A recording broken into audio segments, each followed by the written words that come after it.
En esta reunión lo que hemos conversado es respecto al ingreso del proyecto de ley durante esta tarde, que va a incluir dos temas muy relevantes para efectos de el desarrollo de las empresas de menor tamaño y que han sido fruto, estos dos componentes de esta ley que ingresa hoy, han sido fruto del trabajo que llevamos realizando desde el Ministerio de Economía con los gremios, y en este caso por los contenidos del proyecto, además con el trabajo en conjunto con el Ministerio de Hacienda.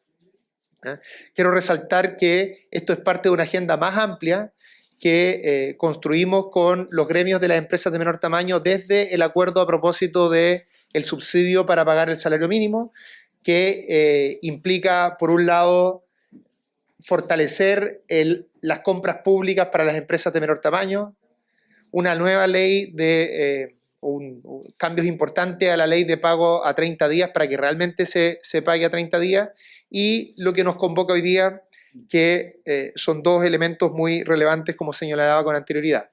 Lo primero es que vamos a ingresar un nuevo FOGAPE, el FOGAPE Chile Apoya, que busca, tal como lo hace el Plan Chile Apoya en general, apoyar a las empresas que se han quedado atrás. Las empresas de menor tamaño y además en específico las empresas de sectores que se han visto fuertemente afectados por la pandemia. Entonces este es un FOGAPE que tiene por fin complementar lo que ya existe en el FOGAPE tradicional, de manera tal de asegurar que le llegue préstamo y le llegue una oportunidad a las empresas que por sus características o por las características del sector del que son parte no han podido recibir financiamiento. Y lo segundo es que en el mismo proyecto vamos a incluir un alivio para la deuda tributaria, y este alivio para la deuda tributaria va a tener tres elementos. Por un lado, se va a poder repactar con la Tesorería General de la República en 48 cuotas y no en 24 como es en la actualidad.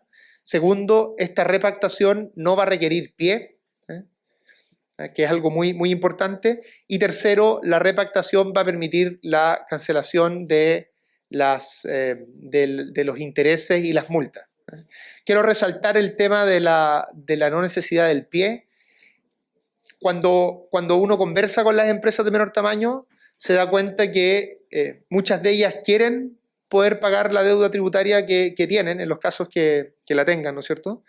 Pero que justamente su punto de partida es un problema de liquidez. Entonces uno, para salir de ese problema, les pide liquidez, que es ese pie que tradicionalmente pide la Tesorería General de la República. Entonces lo que busca este proyecto es romper ese círculo vicioso, ¿no es cierto?, que no requieran liquidez, que además puedan repartir en muchas cuotas, y de esa manera podamos evitar la judicialización de estas empresas por el no pago.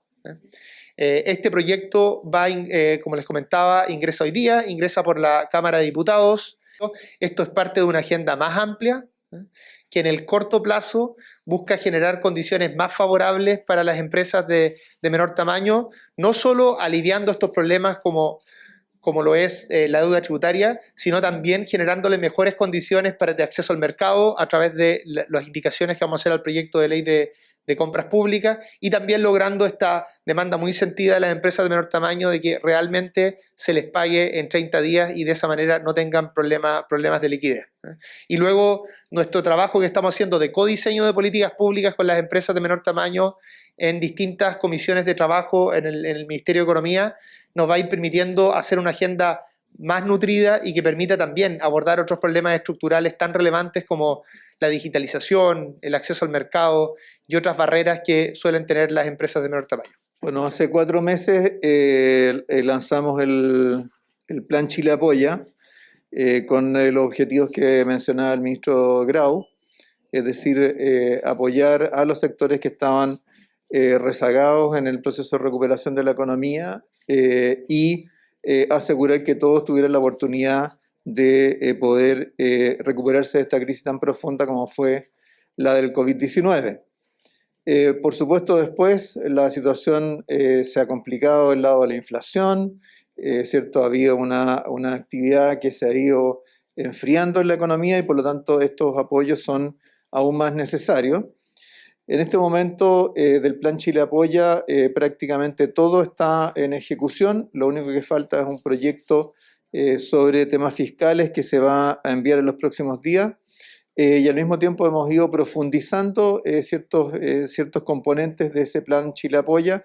Y eso es lo que estamos comunicando el día de hoy, como bien señalaba el ministro Grau, a través de una nueva etapa de créditos con apoyo del FOGAPE y por otro lado con esta oportunidad para reprogramar créditos con el Estado en condiciones bastante favorables y más favorables que las que se han dado en oportunidades anteriores para este tipo de repactaciones.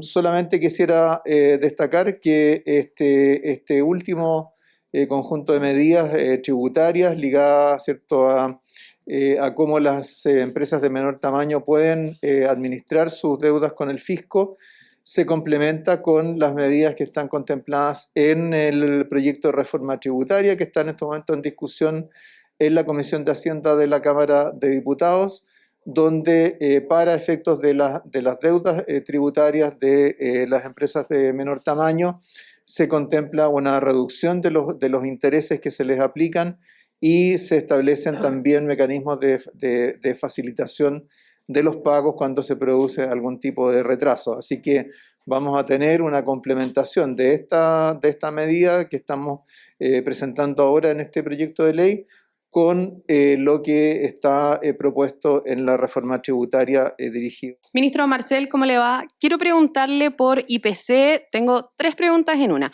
Primero, ¿qué lectura hacen de estas cifras pensando en que la medición anualizada ya llegó a 13,1, que era el máximo proyectado en el IPOM de junio? Segundo, en ese sentido, ¿qué acciones le quedan al gobierno para ir controlando este escenario más allá de las tareas coordinadas que puedan tener con el Banco Central? Y tercero, quería preguntarle si usted coincide con el diagnóstico que hace el expresidente del Central, Roberto Saller, respecto a que nuestra economía estaría atravesando por un periodo de estanflación. Esperaba que hubiera algunas preguntas más sobre estas medidas antes de entrar a estos temas que de todas maneras me imaginaba que iban a estar presentes. Respecto del IPC de julio, es un IPC que está fundamentalmente marcado por 2 cosas. Está marcado por el aumento del tipo de cambio. Julio fue el momento en que se produjo el pic en materia de valor del dólar. Y por otro lado, fue un periodo también, en parte por esa misma razón, fue un periodo de pic también en el aumento de precios de los combustibles. Recordemos que tuvimos ahí una semana en la cual se superó la banda con la cual opera el MEPCO, y eso se refleja en el hecho de que prácticamente la mitad, me parece que algo así como el 40% de la inflación del mes de julio está explicada por el componente de transporte y en particular de combustible. Respecto de qué es lo que viene, creo que tenemos que acostumbrarnos a pensar en autoridades y políticas públicas que tratan de adelantarse a los acontecimientos. Nosotros hay varias de las medidas que hemos adoptado recientemente que fueron en previsión de este escenario, ¿ah? Justamente por el hecho de tener una inflación más alta es que se aprobó, ¿cierto? Y se propuso al Congreso y se aprobó por unanimidad, ¿cierto?, el bono de 120.000 pesos como bono de invierno, justamente porque íbamos a tener en estos meses del tercer trimestre del año cifras de inflación particularmente altas. Eso no quiere decir que no pueda haber alguna otra medida en el futuro, pero creo que nosotros nos habíamos acostumbrado quizá a gobiernos o políticas públicas que reaccionaban con mucho rezago a los acontecimientos. Nosotros nos hemos tendido más bien a adelantar, ¿ah? Y por último, respecto de lo que señala Roberto Saller, la verdad es que cuando se habla de esta inflación no es un término particularmente preciso, pero si uno lee la entrevista de Roberto Saller, uno puede coincidir bastante con él en el sentido de que durante este año se está produciendo un ajuste, un enfriamiento de la economía que era necesario dado, es cierto, las presiones que se ejercieron por el lado de la demanda sobre la inflación.